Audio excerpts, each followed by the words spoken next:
Greetings comrades and welcome to the Music Factory.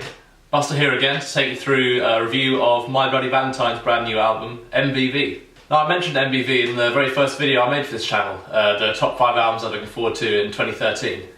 Now I wasn't 100% confident putting the new My Bloody Valentine album in that list, because there have been rumours floating about for a few years now on the internet that there was going to be a new album. But then again, there's been a lot of talk of the band Talismanic frontman Kevin Shields scrapping whole albums worth of material at points during the 22 years since their last release, Loveless, in 1991. So I wasn't even sure if we were going to get an album from them this year.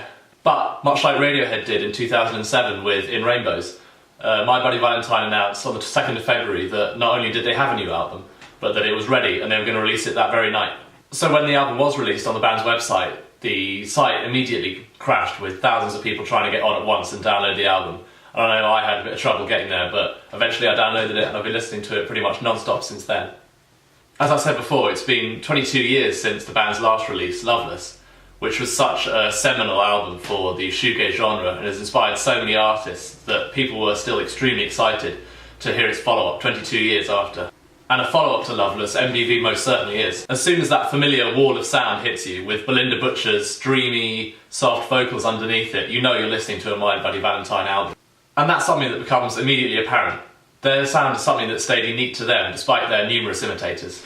The opening 2 tracks from MBV, She Found Now and Only Tomorrow, sound a lot like some of the material from Loveless, which really makes this album seem immediately familiar and draws you into its dreamy kind of atmosphere and soundscape. The huge weight of expectation that accompanied this release, I think, really threatened to overshadow MBV, especially as the album isn't really a huge, showy LP with lots of instant classics. But that's not really what My Bloody Valentine are all about. Instead, MBV is an understated album whose beauty only really becomes apparent after multiple listens that give you the chance to peel back its richly textured layers. Who Sees You is, for me, the standout track on this album, with its fuzzy guitars that bend in and out of tune, and build to this incredible crescendo. It really stands up amongst My Bloody Valentine's best work. But that's not to say that the band's style hasn't changed at all in the last 22 years. There's a lot of new themes going on in this album that really show a band trying to explore its creativity. New You, for instance, has this really easygoing 60s kind of hippie feel to it. But the really big departure comes on the last 3 tracks of this album. Here, Shields decides to employ a number of electronic synths and heavy drum loops, which, strangely enough, give it a real sort of drum and bass feel, but it's something that definitely works. But what amazes me most about this album isn't how long it's taken to be released, but the fact that Shields & Co. have managed to take the last 22 years of work and condense it into this one incredibly coherent and consistent album that really shows that the band has been on an incredible journey and is now at a new place in their career.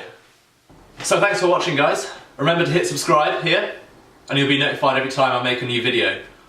Also make sure you check out the blog. There's going to be a new review of the Foals album that's coming out very soon. So that's everything I have to say. This is the factory clocking off. I'll see you next time.